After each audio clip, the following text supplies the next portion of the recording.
Good morning student, welcome to the Sun Public School talk online classes.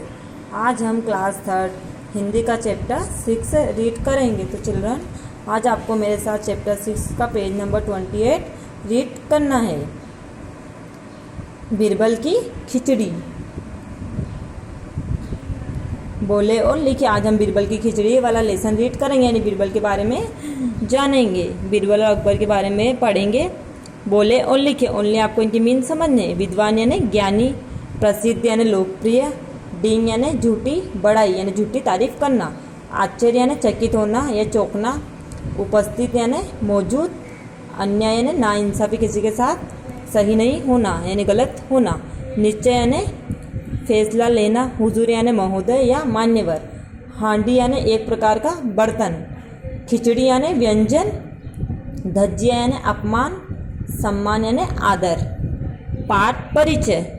Akbar तथा बीरबल की किस्से कहानियों से तो सभी परिचित हैं। बीरबल की चतुराई तथा सूझबूझ के लिए ही उन्हें अकबर के 9 रत्नों में एक स्थान प्राप्त था। बीरबल की खिचड़ी भी एक हास्य कथा है जिसमें बीरबल ने अपनी सूझबूझ का खूब परिचय दिया। यानी अकबर तथा बीरबल की किस्से, यानी जो अकबर और बीरबल इनकी कहानियाँ यानी इनकी किस्से तो आपने सुने ही होंगे, यानी इनकी कहानियों से आप परिचित यानी अच्छे से परिचित होंगे।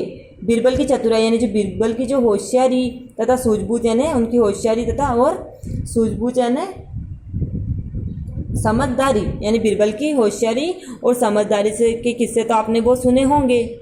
मतलब वो बीरबल तो उनकी चतुराई के लिए यानी उनकी होशियारी और सूझबूझ के लिए प्रसिद्ध है, तभी उन्हें मतलब अकबर के जो 9 रत्न हैं उनमें से एक दर्जा उनका भी, यानी जो 9 रत्न यानी जो अकबर के जो 9 रत्न हैं उनमें से एक स्थान बीरबल का भी है। बीरबल की खिचड़ी भी एक हास्य कथा है जिसमें बीरबल ने अपनी सूझबूझ का खूब परिचय दिया। यानी बीरबल की जो कथा है, मतलब जो हास्य कथा है, बीरबल की खिचड़ी है एक कथा है, तो इसमें ये एक प्रकार की मतलब हास्य कथा है, यानी जिसमें बीरबल ने अपने सूझबूझ का खूब परिचय दिया है। यानी यह एक कहानी हास्य कथा यानी एक कहानी है, इसमें बीरबल ने यह एक कथा है जिसमें बीरबल ने अपने सूझबूझ यानी अपनी समझदारी का परिचय दिया है। आओ पढ़े।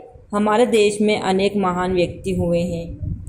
अकबर बादशाह उन्हीं में से एक थे। यानी हमारा जो देश है उसमें अनेक महान व्यक्ति हुए हैं, तो अकबर बादशाह भी उन्हीं में से एक थे। उनके दरबार में 9 प्रसिद्ध विद्वान यानी पढ़ा लिखा या ज्ञानी 9 विद्वान थे। उन्हीं में एक थे बीरबल, यानी जो 9 रत्न थे यानी जो 9 ज्ञानी थे उनमें से एक बीरबल भी थे। वे अपनी चतुराई के लिए बहुत प्रसिद्ध थे, यानी अपनी जो चतुराई यानी जो होशियारी है उनके लिए बीरबल बहुत प्रसिद्ध थे। वे अपनी चतुरता से यानी अपनी होशियारी से अच्छे अच्छे लोगों की धज्जियाँ उड़ा देते थे।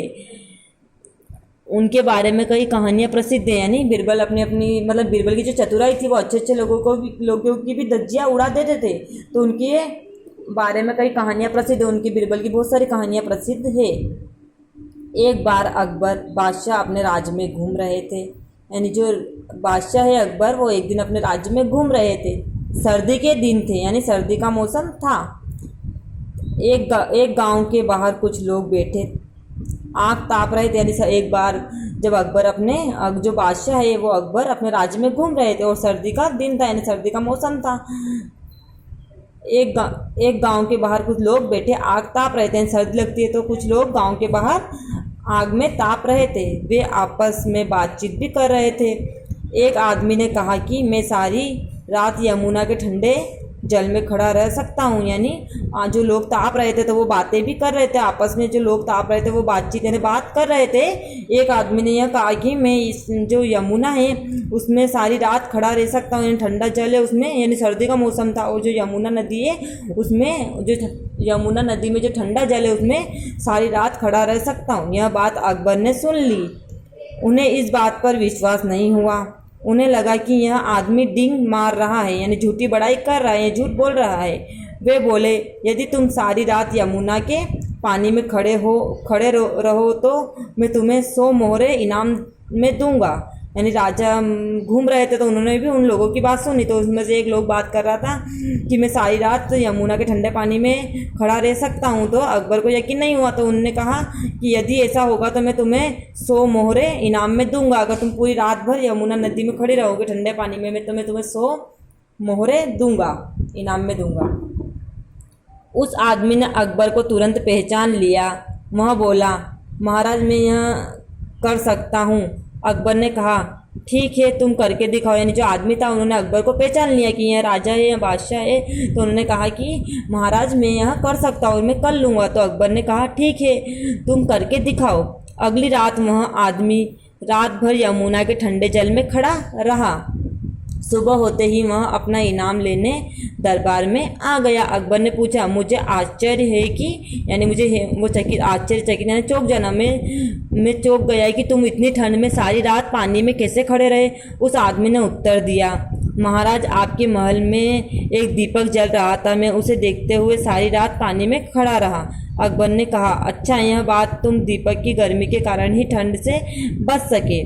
तुम हमारी आंखों में धूल झोंकना चाहते हो, तुम्हें कोई इनाम नहीं दिया जाएगा, बस तुम जाओ यहाँ से। उस आदमी का मुंह उतर गया, वह चुपचाप वहाँ से चला गया।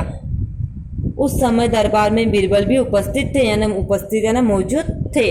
उन्हें लगा कि यह तो इस आदमी के साथ अन्याय हुआ है, यानी नाइंसाफ़ी हुई है, क्योंकि पूरी रात भर पानी में खड़ा हो रहा और उसे मतलब इनाम में कुछ भी नहीं मिला। तो यह तो बीरबल को लगा कि यह तो इसके साथ अन्याय यानी नाइंसाफ़ी हुई या गलत काम हुआ है।